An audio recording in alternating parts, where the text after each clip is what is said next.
Alright, fight fans. We all love movies for their heroes, impossible odds, and those last-second victories that leave you breathless.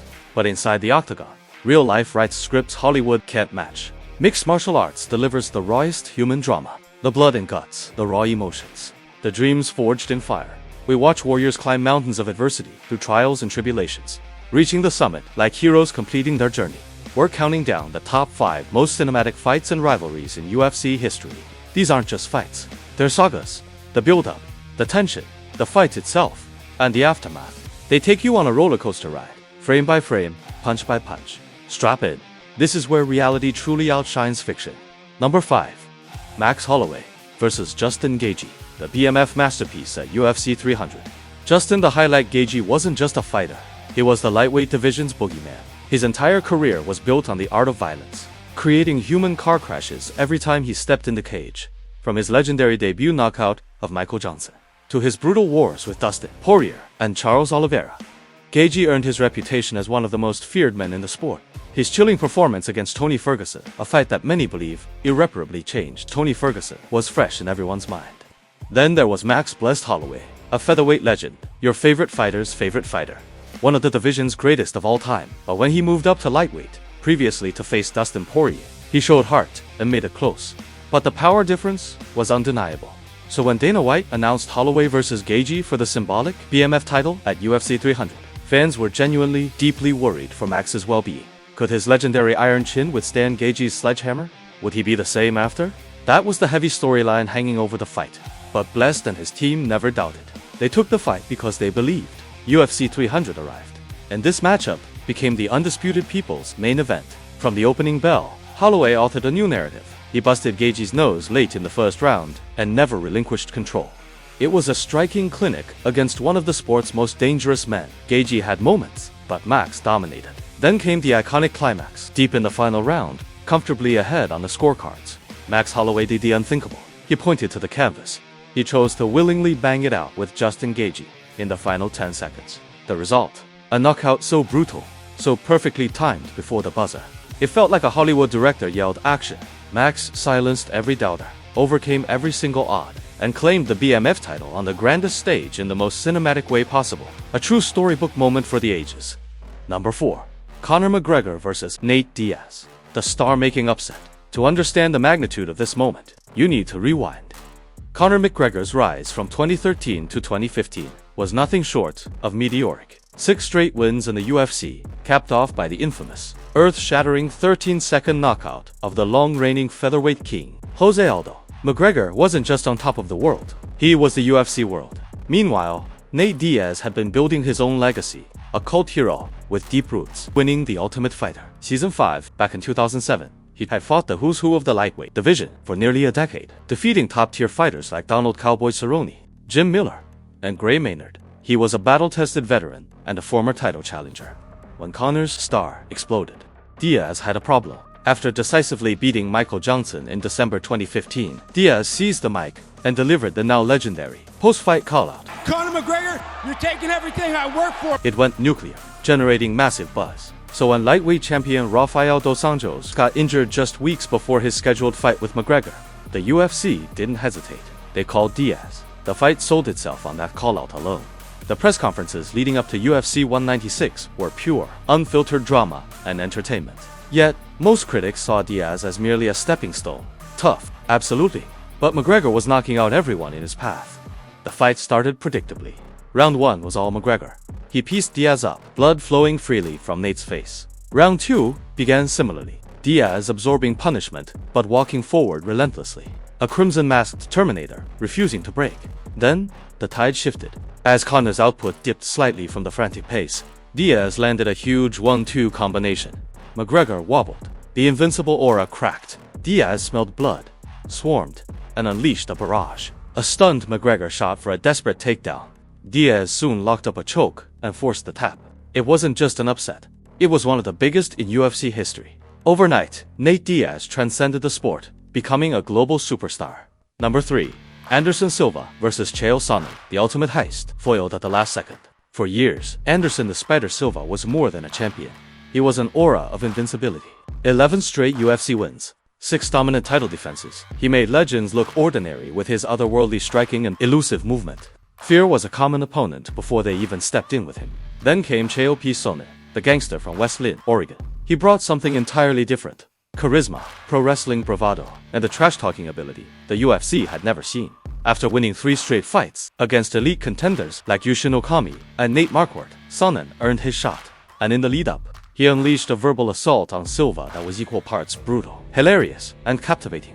People tell me he's a great fighter. I say, really? When did you see him fight? He called Silva a fraud, vowed to drag his limp body out of the octagon, and delivered countless legendary one-liners with a smirk. Fans were hooked by the sheer audacity, though many dismissed it as pure bluster. Then UFC 117 silenced the doubters about Sonnen's ability. For 4.5 rounds, he executed a near-perfect game plan. He took Silva down repeatedly, suffocated him with relentless pressure, and rained down ground and pound. He dominated the untouchable champion in a way no one thought possible. Victory seemed inevitable. The new champion was moments away from being crowned. Then, with just under 2 minutes left, Silva, battered and bloodied, pulled off the impossible. He locked up a triangle armbar from his back. Sonnen tapped. The greatest comeback in UFC title fight history was complete. It was a twist, so unbelievable, so perfectly timed. It felt scripted for the silver screen. Sonnen didn't just sell the fight with wit and humor, he backed up every word inside the cage. But Silva's last-second Hail Mary's submission cemented this rivalry as perhaps the most dramatic, story-rich saga the sport has ever seen. Number 2. Charles Oliveira versus Michael Chandler, the longest road to gold. Heading into 2021, no fighter had more rocket-fueled momentum than Michael Chandler. The former Bellator champion entered the UFC with a bang, delivering a spectacular first-round knockout of Dan Hooker. His charisma was undeniable, his mic skills sharp. He positioned himself perfectly, even serving as a backup for the Khabib vs. Gaethje title fight. When Khabib retired, Chandler seemed destined to seize the vacant lightweight crown. Standing across from him was Charles "Du Bronx" Oliveira. His journey couldn't have been more different. Joining the UFC at just 20 years old, he experienced a rollercoaster at featherweight. Flashes of brilliance mixed with setbacks that led critics to unfairly label him a quitter. Moving up to lightweight changed everything. He quietly amassed an 8-fight win streak, showcasing his world-class jiu-jitsu, setting a UFC submission record, as well as improved striking and killer instinct. Yet, heading into UFC 262 for the vacant title, he was the underdog. Many saw him as a lamb led to slaughter against the explosive Chandler. But Oliveira carried the weight of a different story. Born in the favelas of Guarujá, Brazil, he was diagnosed with rheumatic fever at age 7 and told he might never walk again. He defied that prognosis, only to face years of being counted out in his MMA career. This was his 27th UFC fight, the longest road any fighter had ever taken to earn a title shot. The doubt fueled him. What followed was pure, unadulterated cinema. Round 1 was arguably the most dramatic opening round in UFC lightweight history. Chandler hurt Oliveira badly early. Oliveira fired back. Chandler dropped Oliveira again and unleashed a vicious assault. Oliveira somehow survived to the bell. It looked like the end, but Du Bronx had one more chapter. Early in round 2, he landed a picture-perfect left hook that sent Chandler crashing to the canvas. Oliveira swarmed, secured the finish, and collapsed in tears. The kid told he'd never walk, had just run the longest possible road to become UFC champion. Real-life underdog stories simply don't get more cinematic than Charles Oliveira's moment of redemption. Number 1. Brandon Moreno versus Davidson Figaredo, Mexico's real-life Rocky saga. If you wrote this story, critics might call it too cliché. Davidson Figaredo, in 2020, was a flyweight force of nature.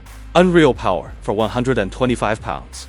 He stormed to the title, submitting Tim Elliott, then knocking down and submitting the highly touted Joseph Benavidez. He defended his belt dominantly against Alex Perez. He seemed unstoppable.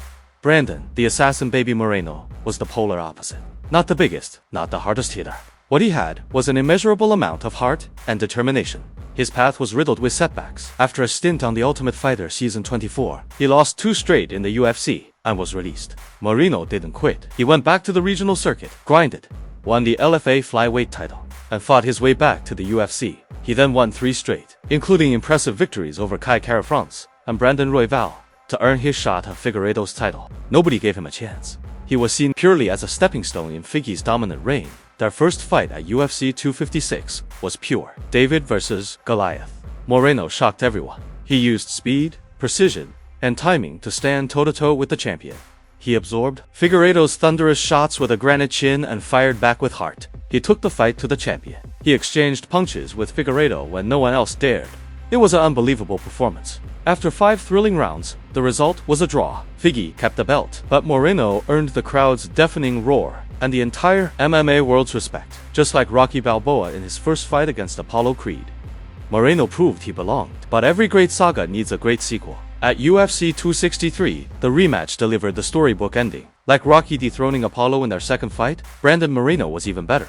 He hurt Figaredo on the feet, took him down, and in the third round, locked in a tight rear naked choke. Figgy tapped. The kid who was cut by the UFC had just submitted the unbeatable champion to become Mexico's first ever UFC champion. The raw emotion, the tears, the crowd eruption. It was pure, unscripted cinematic magic. Their rivalry continued for 2 more fights, entertaining, but like the unasked for Terminator sequels after the perfection of Judgment Day. That initial 2-fight saga, the rise of Moreno against the dominant champion Davidson Figaredo, stands as one of the UFC's most complete, inspiring, and truly cinematic story. These rivalries, these moments, they're why we love the sport of MMA. They're human dramas written in blood, sweat, and unbelievable courage. Underdogs defying the odds, giants humbled, triumph snatched from the jaws of defeat. Moments that leave you speechless. In the UFC, every punch tells a story. Every comeback etches itself into history. These fighters lived stories worthy of the silver screen, proving that sometimes the greatest scripts aren't written in Hollywood. They're forged in the octagon. Reality, it turns out, is the most powerful storyteller of all. Thank you for watching. Please like and subscribe. Until next time.